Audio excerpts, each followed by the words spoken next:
The contrast of infinite black. The clarity of fast-switching phosphors. The smoothness of 600 hertz.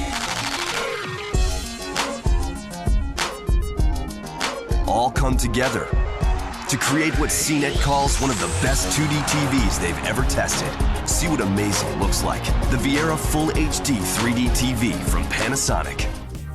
Hi, I'm David Katzmeyer from CNET, and I'm sitting next to the Panasonic TC-P65VT25. This is a 50-inch flat panel plasma TV, the smallest in Panasonic's flagship VT25 series. There's also a 54, 58, and 65-inch member of the series, as well as a 50-inch model to Best Buy exclusive that has a silver bezel called the VT20. Otherwise, it's basically identical. In fact, all these are basically identical, which is why this review will apply to all sizes.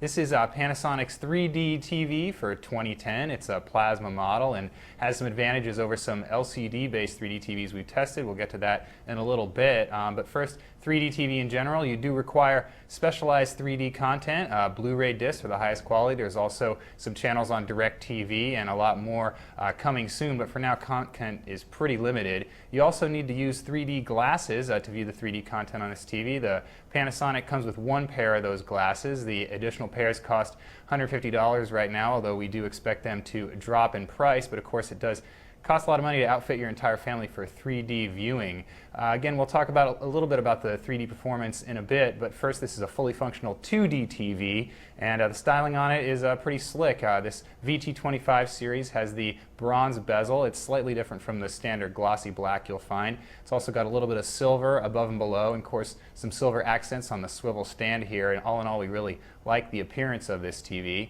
Aside from 3D, the main features on this flagship TV include Panasonic's Viera Cast, which is a IPTV solution that includes Netflix, Amazon Video on Demand, Twitter, Fox Sports are coming soon. Netflix won't be available until July this year, and a lot of the other content is sparser than some of the other internet-connected TVs around. But we do like the fact that you can adjust some of the arrangements within the Viera Cast menu, which is a new feature for 2010. There's also the ability to hook up a keyboard, so if you like to Twitter from your TV, you'll like that feature.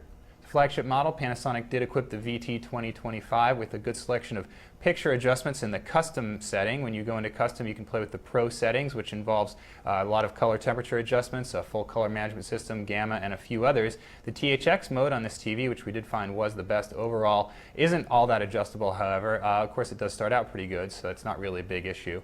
There's also a few 3D settings on this TV, but it's not as extensive an adjustment selection as you can find on Samsung's 3D TVs, which also include an up conversion system to convert 2D to 3D. Again, Panasonic doesn't include that system in this model. Connectivity on the VT25 is fairly extensive. Around back you'll find 3 HDMI inputs, 2 component video inputs, a PC input. There's also this RS-232 port here, only on the VT25, not on the VT20 series, that's used for connection to custom installation systems. Side panel has a 4th HDMI input in addition to an SD card slot and a couple of USB jacks. One of those is nice if you buy the optional Wi-Fi dongle, which is useful for if you don't want to connect an Ethernet cable to the back of the TV. The Wi-Fi dongle does cost $100 though.